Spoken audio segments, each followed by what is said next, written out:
Баршаңызға сәлем, сіздермен математика оп-оңай каналы.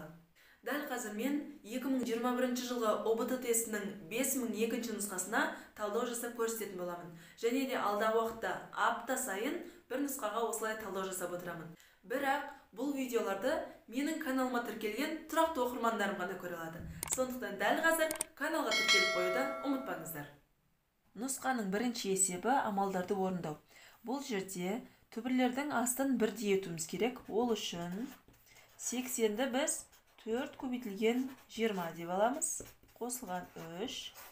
20-ны 4 көбейтілген 5 деп алайық. Минус 2. 45-ті 5 көбейтілген 9 деп алайық. 4-тен түбірасынан 2 шығады. 2 5-ке көбейтілсе 10 болады. Түбірасында 20 қалады. 20-ны тағы да 5 көбейтілген 4 деп аламыз. Қосылған 4-тен 2 шығады. 2-ні 3-ке көбейтсек 6. Түбірасында 5 қалады. Минус 9-дан 3 шығады. 3-ті 2-ке көбейтеміз 6. Түбірасында 5 қалады. Тең. Мына түбірде 4-тен 2 шығарып 10-ға көбейтетін болсақ 20 түбірасындағы 5 болады. Плюс өзін жазамыз. Плюс 6 түбірасты 5, минус 6 түбірасты 5. Екеуі жойылып кетеді, тек бізде 20 түбірасындағы 5 қалады. Екінші есеп теңдеу шешу. Бұл жерде алдымен жақшыларды ашып аламыз.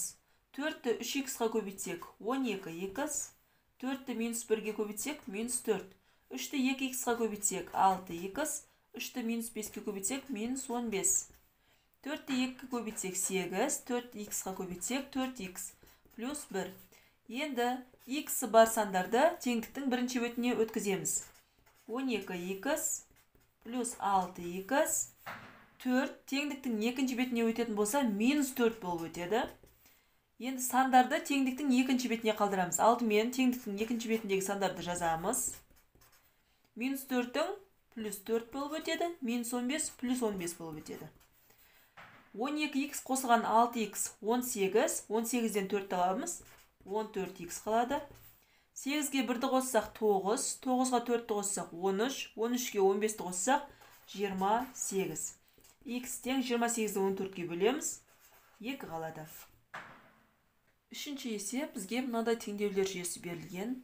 Ең алдымен бірінші теңдеуден х-ті тауып аламыз. Х-іміз тең болады пи бөлінген 2 қосылған y-ке. Енді екінші теңдеуде осы х-тің орнына біз осы мәнді қоямыз. Сонда бізде шығады тангенс пи бөлінген 2 плюс y. Қалған сол күйінше жазып қоямыз.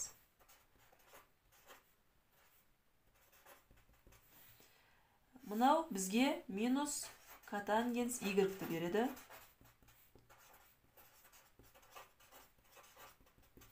Минус 1 котангенс плюс 2 котангенс. Ол бізге плюс 1-ді береді. Яғни просто тангенс y, котангенс y деп аламыз. Тең 1. Бұл жерден y-іміз тең болады. Арк котангенс 1 плюс пен n тиісті z-ке. Арк котангенс 1-де пи бөлінген 4-ке тең мәні. n тиісті z-ке. Y-ті тауып алдық. Бұл біздің бірінші жауабымыз. Енді x-ті тауып алуымыз керек. Ол үшін мына жерде біз x-ті қайтадан жазып алайық. Осы жерде y-тің орнына біз мына мәнді қоямыз. Сонда y-іміз пи бөлінген 4 плюс пи n-ге тең. Мына екеуі қосылады. 4, 3 пи. X-тің мәні мынаған тең, Y-тің мәні мынаған тең. Төртінші есеп. Жаяу адам екі ауылдың арасын 6 сағатта жүріп өтеді. Ал велосипедші осы жолды 3 сағатта жүріп өтеді.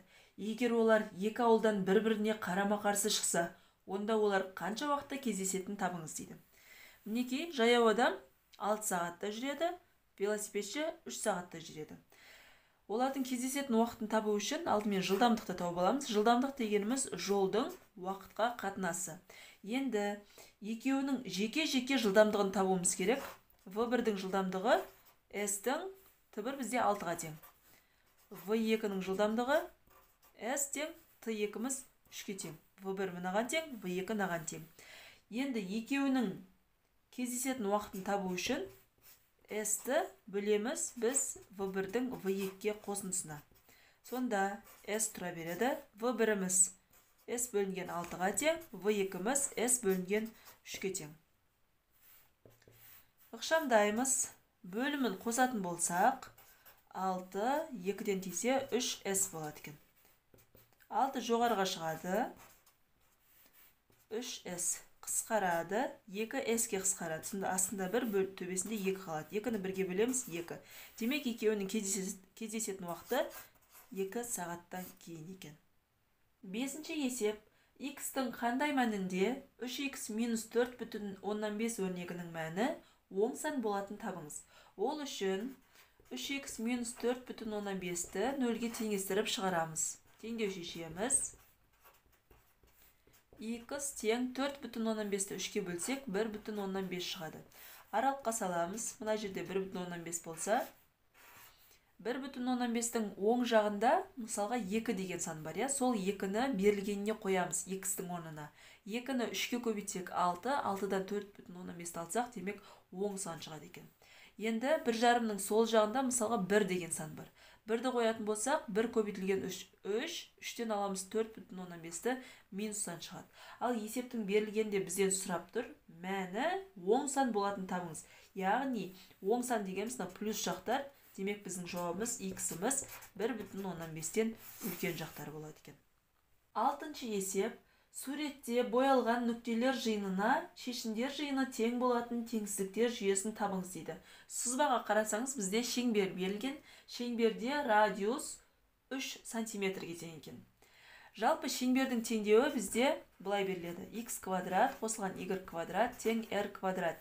Демек шеңберде бізде радиусымыз R болса, сызбада 3-ке тең болып тұр. 3-тің квадраты. 3-тің квадраты бізде 9-ды береді екен. Енді сызбаға қайтадан оралайық. Бұл жерде сәйкес келетін теңсіздіктер жүйесін табуымыз керек. Радиусты біз 9 деп көруіміз керек. Нұсқаларына қарайтын болсақ, тек V, S, D нұсқаларында ғана радиусы 9-ға тең болып тұр екен. Осы үшеуінің біреуі жауап болады. Екіншіден, сызбада қарап тұрсаңыз, Y-тің мәні боялған жағы 2-ге тең немесе 2-ден үлкен болып тұр. Демек, осы 3 нұсқадан 2-ге тең немесе 2-ден үлкен мәнді қараймыз. С нұсқасы X өсін айтқан, D нұсқасында керісінше Y кіші деп, 2-ден кіші жақтар деп айтқан. Екеуі кірмейді, демек бізде жауап тең болады екен V нұсқасына. Яғни X квадрат, Y квадрат тең болады 9. Ал Y-іміз 2-ге тең немесе үлкен болады екен. Міне осы бізде жауапқа кіреді. 7-ші есеп. Арифметикалық прогрессия мына формуламен берілген. Прогрессияның алғашқы 18 мүшесінің қосындысын табуымыз керек. Ең алдымен А бірінші мүшесін тауып аламыз. Яғни n-нің орнына 1-ді қоятын болсақ, 4 көбейтілген 1 қосылған 9 тең болады 13-ке. А2-ні тауып алайық. n-нің орнына 2-ні қоямыз. 4 көбейтілген 2 қосылған 9 тең болады 17-ге. D дегеніміз A2-ден A1-ді алғанға тең. Яғни 17-ден 13-ді алатын болсақ, 4 шығады екен. Енді алғашқы n мүшесінің қосындысын табу формуласы бізде былай. Sn тең болады 2A1 қосылған n-1 көбейтілген D. Бөлімінде 2 көбейтілген n. Енді орындарына қоя саламыз. 2 A1 бізде 13-ке тең, қосылған n бізде жаңа айтты қой, алғашқы 18 мүшесінің қосындысын табуымыз керек деп. Мына жерде n-нің орнына 18-ді жазуымыз керек. D бізде тең болады 4-ке, 2 көбейтілген 18. Есептейміз. 2 мен 18 қысатын жерде 9 қалады. 2-ке 13-ті көбейтсек 26, 17-ге 4-ті көбейтеміз. 26 қосылған 68. Осыны көбейтеміз 9-ға. Тең болады 846-ға. Мінекей, алғашқы 18 мүшесінің қосындысы 846-ға тең екен. 8-ші есеп, мына функцияның кері функциясын табыңдар дейді. Ол үшін алдымен осы функциядан x-ті тауып аламыз. X-ті табу үшін екі жақты да дәрежеге шығарып жібереміз. 6-ның дәрежесі қыламыз. Не үшін 6 екенін қазір түсіндіретін боламын. 6 дейміз да y-ті дәрежесіне жазамыз. Тең 6 дейміз да мына функцияны дәрежесіне жазамыз. Мінеки, не үшін 6 қылдық, өйткені мына жер мен мына жер қысқарып кету керек болды бізге. Сонда мына жерде тек 6-ның x қалады. Өйткені 6 мен 6 қысқарып, логарифм да қысқарып, тек x-тің өзі қалады. Мінеки, сонда x-іміз тең екен 6-ның y дәрежесіне. Енді x-ті тауып алдық. Ал енді кері функция дегеніміз осы x пен y-тің орнын жай ғана ауыстырып жаза саламыз. Сонда 6x тең y деп жаза саламыз. Мінеки, осы бізде кері функция болады. 9-ші есеп. С нүктесі АВ кесіндісін 2/1 қатынасында бөледі. А және В нүктелерінің координаталары белгілі болса, С нүктесінің координатасын тап дейді. Ол үшін АВ кесіндісін альфа қатынасында бөлетін С нүктесінің координатасының формуласы былай. Мысалға, x1 қосылған альфа қатынасында бөлсе, бізде енді 2/1 қатынасында бөлген. Мен қазір формуласын жазам, альфа деп жаза берейін. 1 қосылған альфа. Y-ке де осылай, y1 қосылған альфа, y2, 1 қосылған альфа. Z1 қосылған альфа, Z2, бөлінген 1 қосылған альфа. Міне осы формулаға қоюымыз керек. Енді, сонда, x1-іміз бізде 3-ке тең, қосылған альфа бізде 2/1, өйткені 2/1 қатынасында бөліп тұр ғой. Көбейтілген x2-міз 6-ға тең. 1 қосылған 2/1. Y-ті дәл осылай жазамыз. Y1-іміз -4-ке тең. Қосылған 2/1 көбейтілген y2-міз 2-ге тең. Бөлімінде 1 қосылған 2/1. Z-ті де осылай жазып аламыз. -2 қосылған 2/1 көбейтілген 10. Бөлімде 1 қосылған 2/1. Енді есептейміз. 6 мен 2 қысқарып 3 қалады. 3-ке 3-ті қоссақ 6. Бөлімде 1-ге қосамыз 2/1-ді. 2-ден 3 болады. Сонда бізде 4 шығады екен. Екіншісі y-ті есептейміз. 2 мен 2 қысқарып -4 қалады. 1,5. -4-ті бөлетін болсақ, -2 шығады. Z-ті есептеген кезде бізде 2 шығады екен. Міне С нүктесінің координаталары осы. 10-ші есеп. А және В векторлары перпендикуляр болатындай К-ның барлық мәндерін табыңдар дейді. Перпендикулярлық белгісінің формуласы А1, В1 қосылған А2, В2 тең 0-ге. Орнына қоямыз. А1, В1 бізде 6 минус К-ны көбейтеміз -3-ке. Қосамыз. Екінші К-ны көбейтеміз. Мына жерде екінші 5 қосылған 5К. Үшінші 2-ні көбейтеміз -9-ға. Тең 0. 6-ны -3-ке көбейтсек -18. -К -3 плюс 3К болады. Қосылған К-ны 5-ке көбейтсек 5К. 5К-ны К-ға көбейтсек 5К квадрат.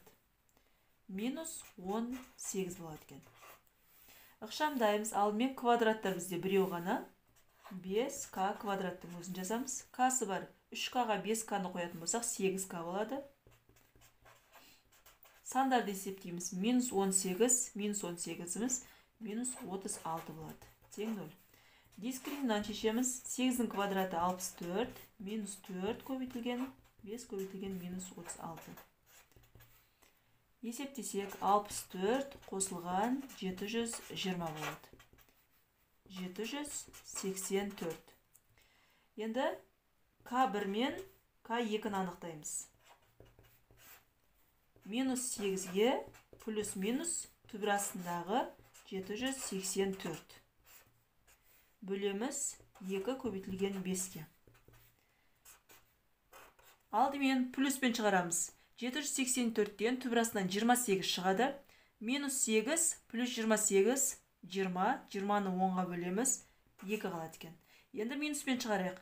Минус 8 минус 28 бөлеміз 10-ға тең болады минус 3,6. Міне осы екі жауап бізде жауапқа кіреді. 11-ші есеп. 30, 26, 22 болып жалғасқан арифметикалық прогрессияның бірінші теріс таңбалы мүшесінің номерін көрсетіңіз дейді. Яғни қарап тұрсаңыздар, бұл жерде азайып бара жатыр. Бірінші болып минус таңба қай нөмірде шығады екен? Ең алдымен А1 бізде 30-ға тең, А2 26-ға тең. Д-ны тауып аламыз. Д дегеніміз А2-ден А1-ді аламыз, яғни 26-дан аламыз 30-ды, тең болады минус 4-ке. Енді А4, А3-ті табылып тұр, А4-ті табайық. А4 дегеніміз А1 қосылған 3-д-ға тең. А1 бізде 30, Д бізде минус 4. Есептейміз. 12 болады, 18-ге тең екен. А5-ті табайық. А1 қосылған 4-д.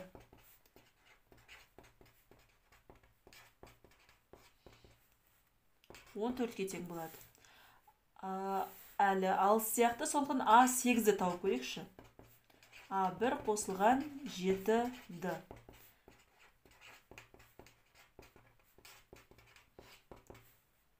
30-дан 28-ді аламыз, 2 қалады. А9-ды табайық.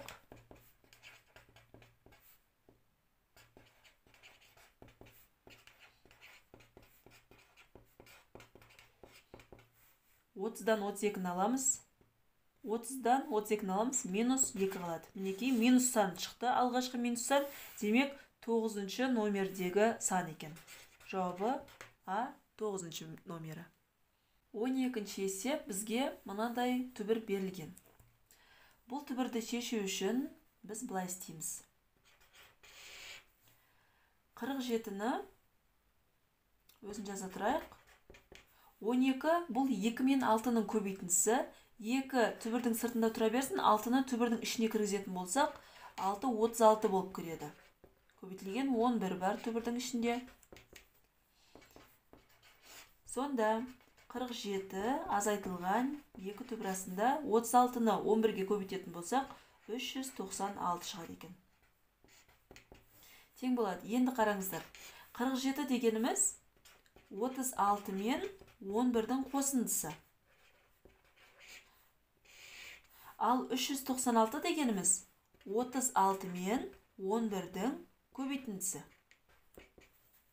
Демек, егер бізде екі санның қосындысы болса мына жерде, дәл сол сандардың көбейтіндісі түбірдің астында тұрса, онда бізде былай жазуға болады. Осы екі санды бөлек-бөлек түбірдің астына жазуға болады. Мына жер минус болса, минус қоямыз арасына. Мінекей, осылай жазып аламыз. 36-дан 6 шығады, түбір асты 11-ден шықпайды, сондықтан өзін жазып қоямыз. Міне жауап осы. 13-ші есеп теңсіздіктер жүйесін шешеміз. Ең алдымен бірінші теңдеуді шығарайық. Ол үшін қарасаңыздар, бөлімдері 4, 2, 2. Ортақ бөлім береміз бірден. 4 болады. 4-ті 4-ке бөлсек 1, 4-ті 2-ке бөлсек 2, 4-ті 4-ке бөлсек 1. Сразу төбесін жазып кетеміз. 1-ді 2х плюс 1-ге көбейтсек, 2х плюс 1-дің өзі болады. Минус 2, 5х плюс 1 кіші. Мына жерде айналдыруымыз керек. Аралас сан түрінде болуға болмайды. Бұрыс бөлшек болу керек. 3-ті 4-ке көбейтеміз 12, 12-ге 3-ті көбейтеміз. Қосамыз 15 болады. Осы есепті ықшамдаймыз. Жақшаны ашсақ минус 10х, минус 2 қалады. Х-арды ықшамдап алайық. Минус 8х, минус 1, плюс 1 болса 16 болады екен. Х 16-ны минус 8-ге бөлсек, минус 2 қалады. Бірінші теңсіздікті шештік. Енді екінші теңсіздік. Ортақ бөлім береміз. Үшеуінің ортақ бөлімі 6 болады. 6-ны 3-ке бөлсек 2, 6-ны 6-ға бөлсек 1, 6-ны 2-ке бөлсек 3. Енді төбелерін жазып шығамыз. 2, 5х плюс 1 алынған х минус 1 кіші 3x-қа көбейтсек 3x болады. Жақшаны ашамыз. 10x плюс 2 минус x плюс 1 кіші 3x-тан. X-ті тақшамдайық. 10-нан 1-ді алсақ 9. 3 таңбаның екінші бетіне минус болып өтеді. 9 алу 3 тең 6x қалады екен. Сандарды 2-ге 1-ді қосамыз 3. Теңдіктің екінші бетіне минус 3 болып өтеді. Минус 3-ті 6-ға бөлетін бөлсек 2-ден 1 қалады екен. Минус. Осы екеуін қиылыстырайық. Минус 2 мына жерде, минус 2-ден 1 мына жерде. Минус 2-ден кіші жақтар мына жақтар болады. Минус 2-ден 1-ден үлкен жақтар. Мына жерде таңба ауыспайды. Кешіресіздер, қателесіп кеттім. Минус 2-ден 1-ден кіші жақтар мына жақтар болады. Демек, жауап бізде минус 8 пен минус 2-нің аралығы болады. Осы жерде бір нәрсе айта кетейінші, неге мына жерде таңба ауысып кетті, неге мына жерде ауыспау керек? Қараңыздар, егер санды сіздер таңбаның бірінші бетіндегі санға, яғни минус санға бөлетін болсаңыз, яғни таңба бірінші бетте тұратын болса, онда таңба мына жердегі мынау таңбамыз ауысады. Яғни 16-ны сіз минус 8-ге бөлгеніңіз үшін таңба ауысады. Ал мына жерде сіз минус 3-ті, мына жерде минус жоқ, мына бетте минус жоқ, сондықтан таңба ауыспау керек. Осы жерде қалып қояды. Таңба да, минус та осы жерде қалып қояды. Жауап осы. 14-ші есеп, функцияның анықталу облысын табыңыз дейді. Бізде мынандай функция берілген, логарифмдік функция. Логарифмдік функцияның анықталу облысы оң сандар болады. Осында сен ескерту керек. Енді қараңыздар, логарифмде мына жерде тұрған негіздегі сан әр қашан 0-ден үлкен болу керек. Бұл бірінші ереже. Екіншіден, осы жерде тұратын сан еш қашан 1-ге тең болмау керек. Мінеке, анықталу облысы осы. Осыны ықшамдасақ, 3 таңбаның екінші бетіне плюс 3 болып өтеді. X тең емес, 3 плюс болып өтсе 4. Демек, бізде жауап 3-тен үлкен жақтар, бірақ мына арада 4 бар ғой. Осы 4 кірмейді, осы жерде кірмейді. Яғни сонда 3-тің таңбасын көріп тұрсыздар, бұлай жай жақша, сондықтан 3-тің өзі де кірмейді екен. 3-тен 4-ге дейін 4-ті кірмейді дедік жауапқа. 4-тен плюс шексіздікке дейін. Осы бізде жауап болады. 15-ші есеп. Параллелограмның екі қабырғасы сәйкесінше 5 см-ге және 8 см-ге тең. Ал арасындағы бұрышы 60 градус. Параллелограмның кіші диагоналының ұзындығын табыңыз дейді. Мінеки бізде екі қабырғасы, арасындағы бұрыш 60 градус, кіші диагоналы мына жер болып келеді. Параллелограмның қасиеттеріне байланысты диагоналының формуласы тең болады. d квадрат a квадрат қосылған v квадрат алынған 2 көбейту a көбейту v көбейтілген косинус альфа. Мінеки. Осы жерден орнына қоямыз. a бізде 5, 5-тің квадраты қосылған 8-дің квадраты минус 2 көбейтілген 5 көбейтілген 8 косинус 60 градус. Есептейік. 25 қосылған 64, 10-ді 8-ге көбейтсек 80, косинус 60 градуста 2-ден 1-ге тең, яғни 80-ді 2-ден 1-ге көбейтетін болсақ 40 болады, тең болады 49. Сонда d квадратымыз тең екен 49-ға, яғни квадрат екінші бетке түбір болып өтетін болса, 49-дан түбірасынан 7 шығады. Яғни, кіші диагоналының ұзындығы 7 см-ге тең екен. 16-ші есеп. Бұл жерде қарасаңыздар, мынандай жуық мән берілген екі жерде. Осы нәрсені нақты мәнін анықтап алуымыз керек. Ол үшін өзін жазып алайық. Мінеки. Егер үтірдің алдында, мысалға, қандай да бір сан болса, ол беліне жазылады бөлшектің. Бұл жерде 0 болғандықтан мен ештеңе жазған жоқпын. Алымында 23 азайтылған, жақшаның сыртында бізде 2 тұр, 2-ні жазамыз. Ал бөлімінде Жақшаның ішінде бір ғана сан тұрғандықтан 1,9 жазамыз. Жақшаның сыртында бір ғана сан тұрғандықтан 1,0 жазамыз. Осын есептейік. 90-нан 21, екеуі қысқарады 3-ке, 7, 30. Енді екіншісін есептейік. 16 алынған, жақшаның сыртында 1 тұр. Ал бөлімінде жақшаның ішінде 1 сан тұр, 1,9 жазылады. Жақшаның сыртында 1 сан тұр, 1,0 жазылады. Есептейміз. 90-нан 15. Екеуін қысқартамыз. 5-ке қысқартамыз. 3-тен 18-ден болады. Бұлар тағы да қысқарады. 6-дан 1 шығады екен. Енді орын-орнына жазайық. 30-дан 7 қосылған 6-дан 1. Көбейтеміз. 6-дан 5 қосылған 9-дан 5. Бөлімінде мына жерге мына санды жазамыз. 6-дан 1 қосылған 3-тен 2.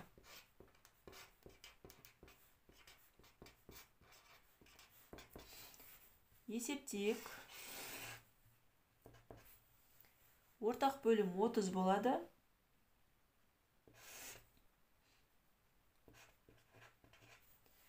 Неқа 5-тен беретін болсақ, 7-ге 5-ті қосамыз 12.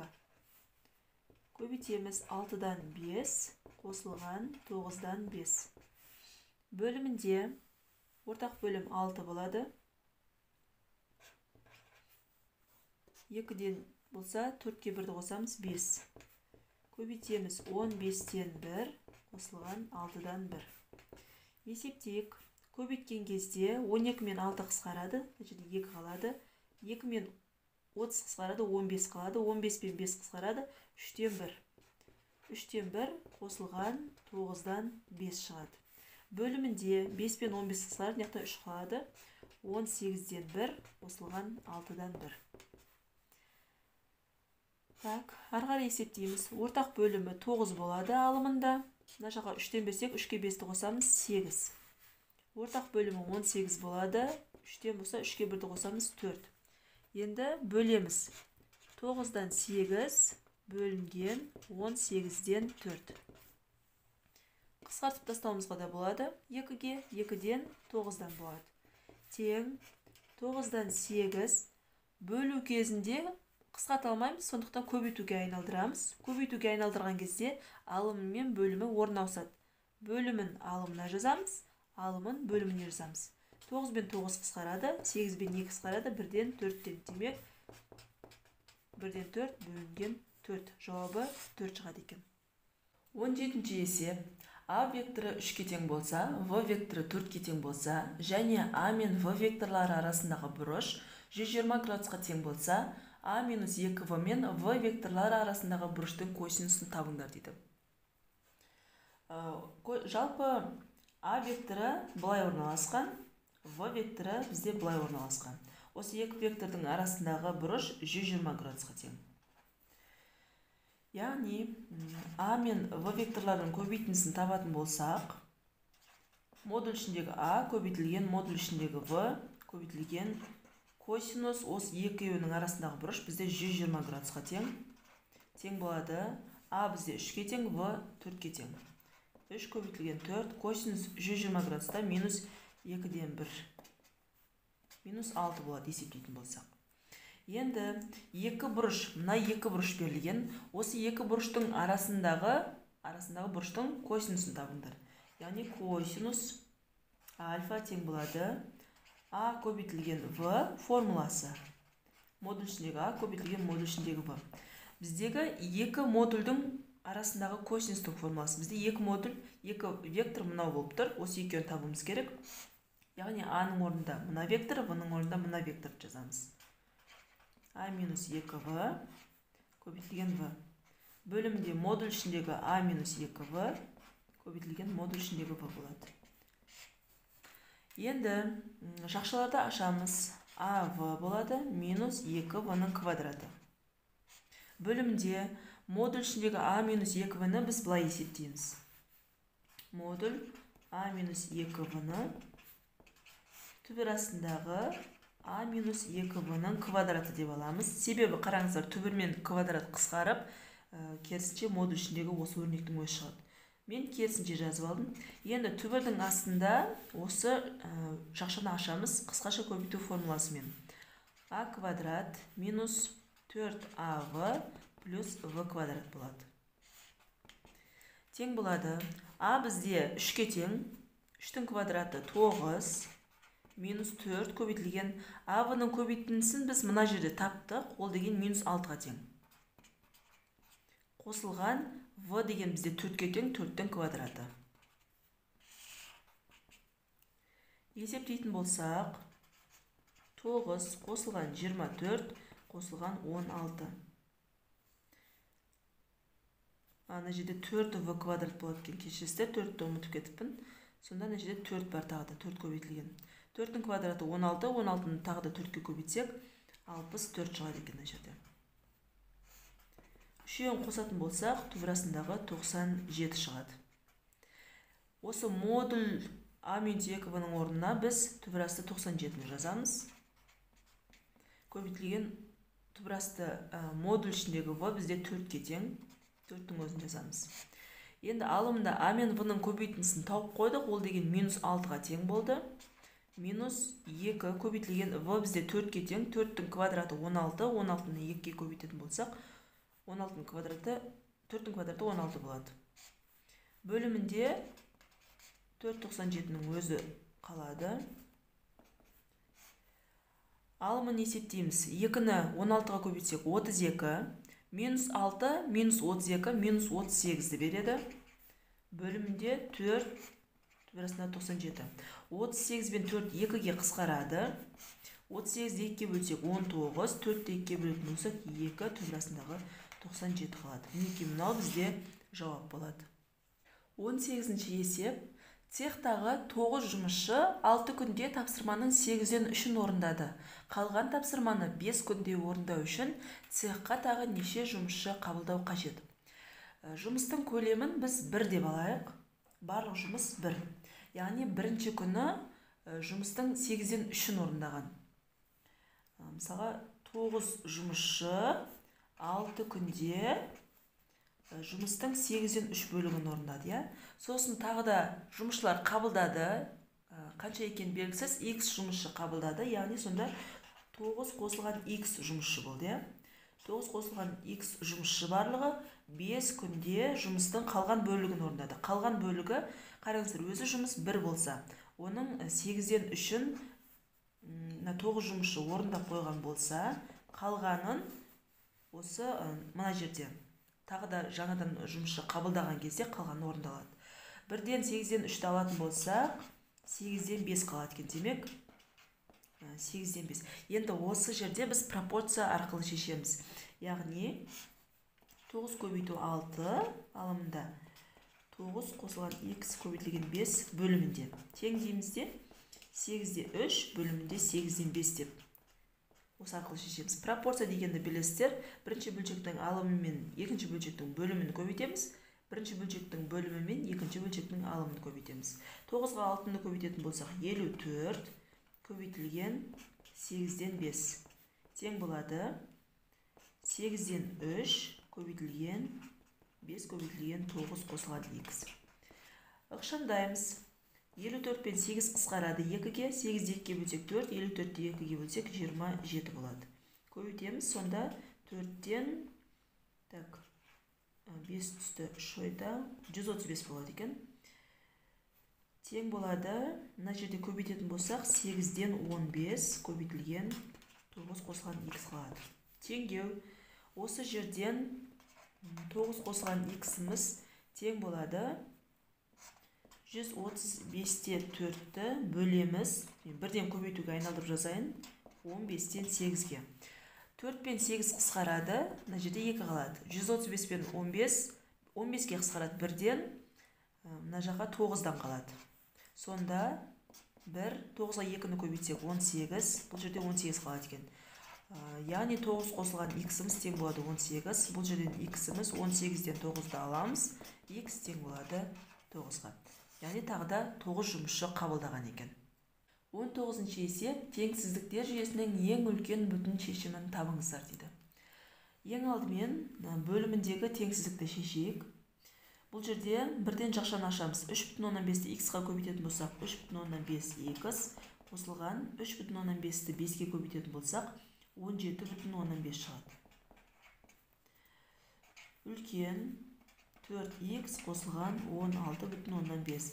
X барларды бір жаққа жинайық. 4x-іміз таңбаның екінші бетіне минус 4x болып өтеді. 16,5. 17,5-іміз екінші бетке минус болып өтеді. Есептейміз. 3,5-тен 4 алатын болсақ, минус 0,5x қалады. 16 жарымнан 17 жарымды алсақ, минус 1 қалады екен. Сонда x-іміз тең болады. Бұл жерде x-іміз кіші болады 2-ден. Бұл бірінші теңдеудің жауабы. Енді екінші теңдеуді есептейік. Теңсіздікті x куб қосылған 8 бөлімде x. Бұл жерде түбірден құтылу үшін біз мына екі жақты квадраттаймыз. Түбір мен квадрат қысқарып, x куб қосылған 8 бөлімде x қалады. Қысқаша көбейтумен ашайық. Мына жерде x квадрат минус 4x плюс 4 қалады. Енді мына жаққа ортақ бөлім береміз. Мына жаққа x-тан, мына жақтан 1-ден болады. Сонда x куб қосылған 8 x 1-ден көбейтіп жіберемін. x-ті x квадратқа көбейтсем x куб минус 4x квадрат плюс 4x болады. Енді x кубты екінші бетке өткізсек минус x куб болып өтеді. Яғни x куб минус x куб екеуі қысқарып кетеді. X квадрат минус 4x квадратымыз плюс 4x квадрат болып өтеді. Плюс 4x'іміз минус 4x болып өтеді. Ал плюс 8'іміз осы бетте тұр. Сол орнында тұра берсін. Үлкен 0-ден. Бұлардың барлығын 4-ке бөліп жіберсек болады. Сонда x квадрат минус x плюс 2 қалады екен. Дискриминант шешеміз. 1-дің квадраты 1, минус 4 көбейтілген 2. 1-ден 8-ді аламыз, минус 7. Дискриминанттың минустан шықпау керек, сондықтан бұл жерде шешім болмайды. Тек мынау мән бізде шешім болып қалады. 20-ші есеп. Қыры түбірасты 2 см болатын дұрыс тетраэдрдің көлемін табыңдар дейді. Тетраэдр дегеніміз мінекей мынадай фигура. Дұрыс тетраэдр дегеніміз барлық қабырғасы, табандарының барлығы бірдей болу керек. Яғни барлық қабырғалары, табандары аға тең. Тетраэдрдің көлемінің формуласы мінекей мынадай. А-ның кубы көбейтілген түбірасты 2 бөлінген 12-ге тең. Осы формуладан орнына қойып есепті шығарамыз. А-ның орнына түбірасты 2-ні қоямыз.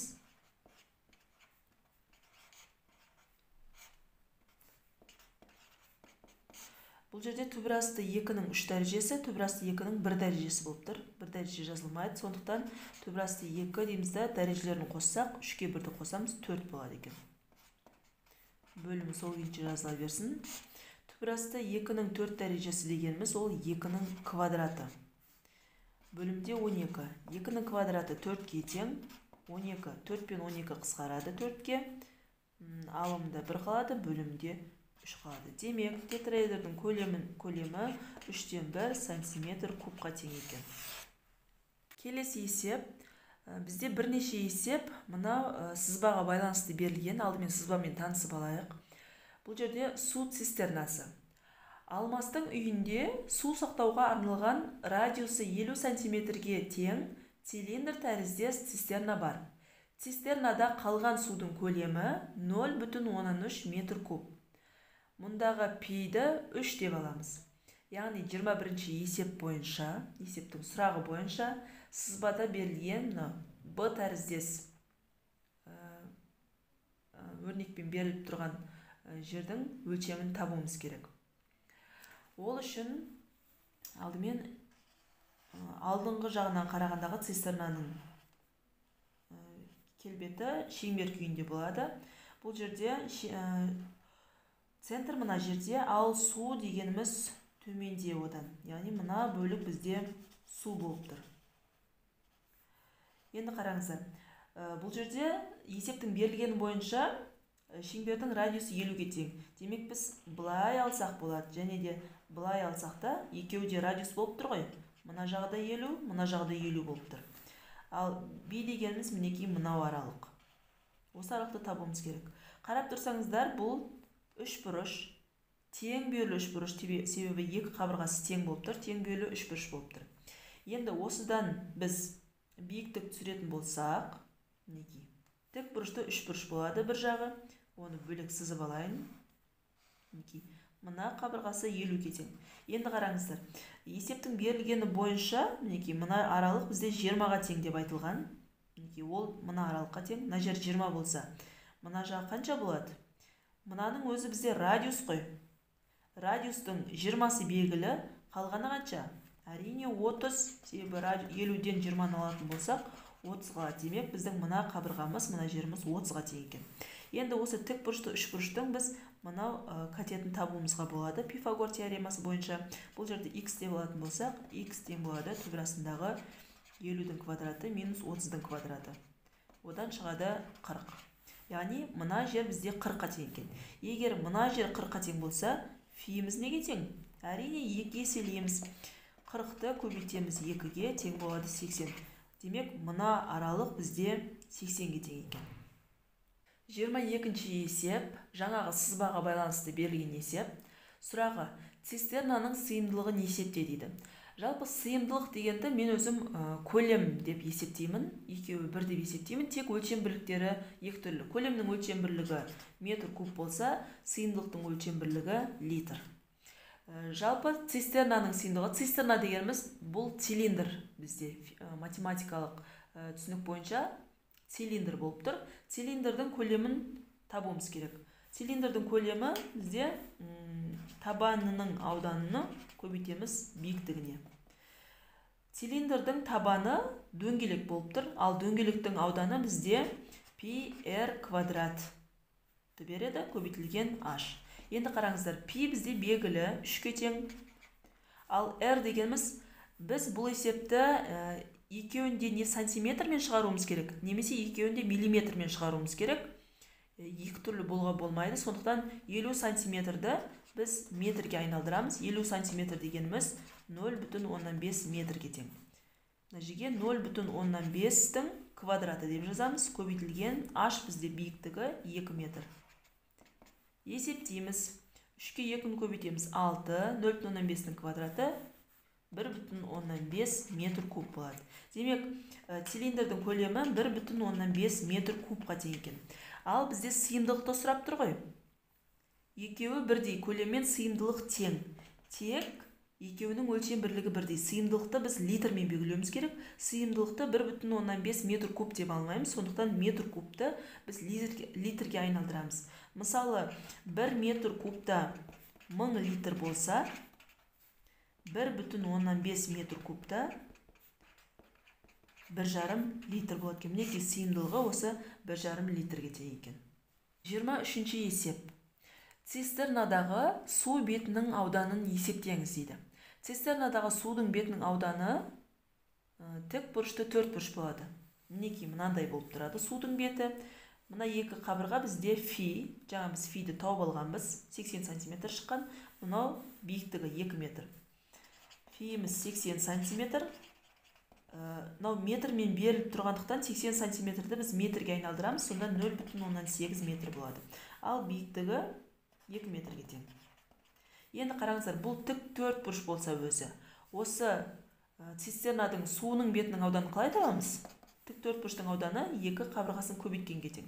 Сонда 0,8-ді көбейтеміз 2-ге тең болады екен 1,6 метр квадратқа. 24-ші есеп.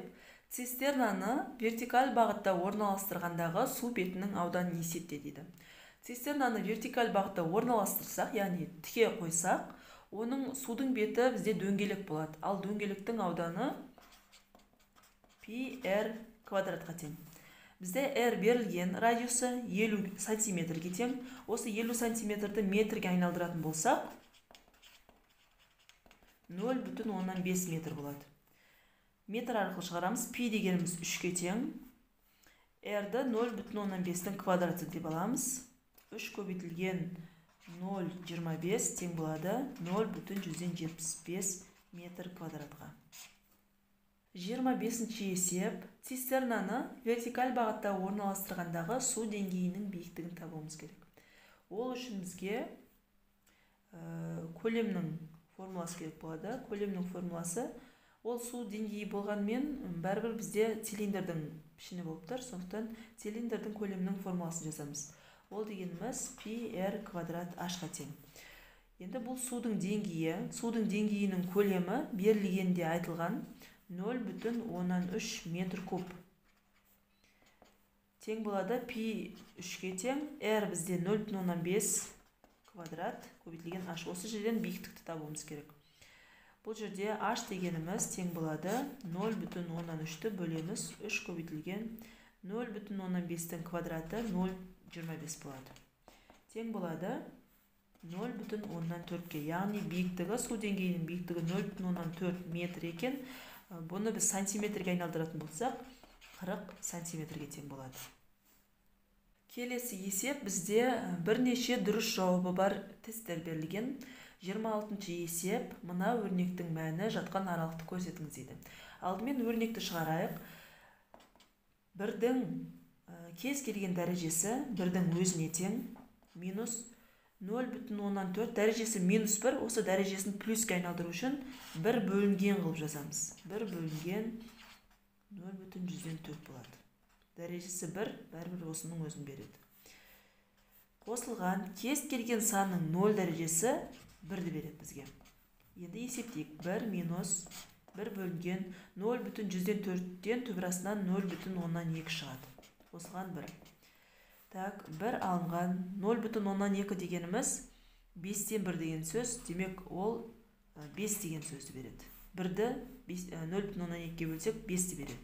Плюс 1. Есептейтін болсақ, минус 4 плюс 1 минус 3-ті береді екен. Енді осы минус 3 жатқан аралықты көрейік. А нұсқасында минус 6 мен плюс шексіздік, яғни минус 3 осы аралықта жатады. А нұсқасы жауап болады. В нұсқасында минус 2 мен 0. Жоқ, минус 3 бұл аралықта жатпайды. С нұсқасында минус 5-тен 2-ден 1. Осы аралықта жатады 3. Д нұсқасында жатпайды. Е нұсқасында минус 4 пен 2-нің аралығында минус 3 бар. Бұл жауап болады.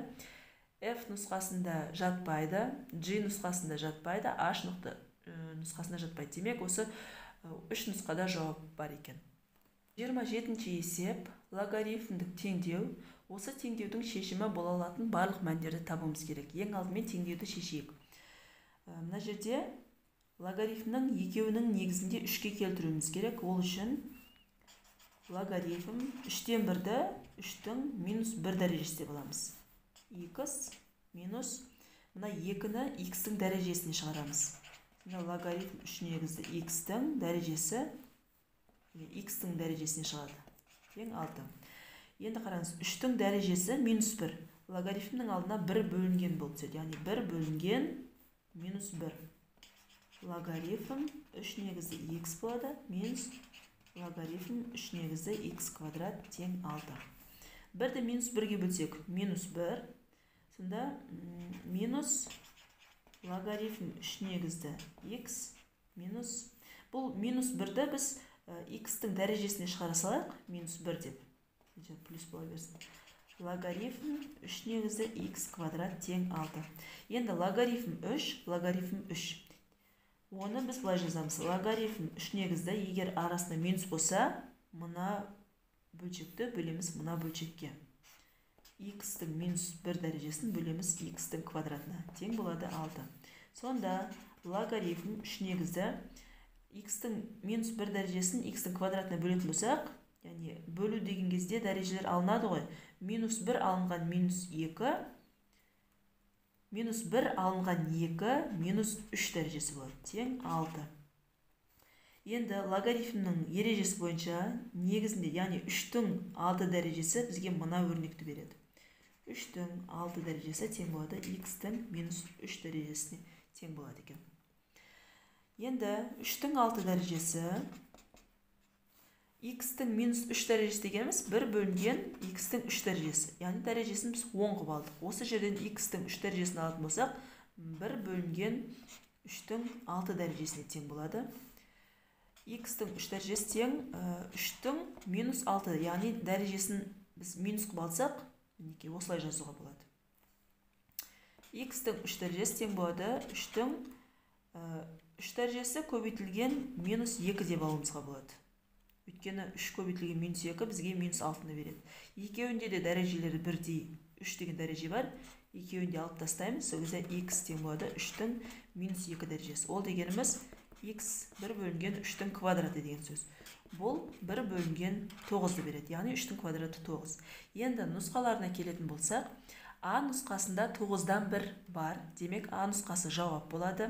В нұсқасы 5, яғни ол жауап болмайды. С нұсқасын табатын болсақ, 2 түбірасты 2-нің квадраты бізде 8, минус 8 шығады екен. Жоқ, жауап болмайды. Д нұсқасында түбірасты 81-ден 9-дан 1 шығады. Демек, Д бізде жауапқа кіреді.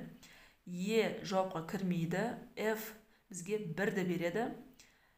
G минус 1 кірмейді. H бұрыс бөлшекке айналдыратын болсақ, 3-3-тен 5. Минус 3-тен 5 болады екен, ол да жауапқа кірмейді. Демек, осы екі нұсқа бізге жауапқа кіреді екен. Және де осы жерде айта кететінім, арғарай 27-ден арғарай есептер мен таба алмадым, менде жоқ екен.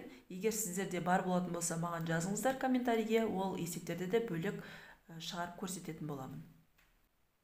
Ал құрметті оқырмандар, бүгінгі видео пайдалы болған болса, каналға тіркеліп, достарыңызбен бөлісуді ұмытпаңыздар.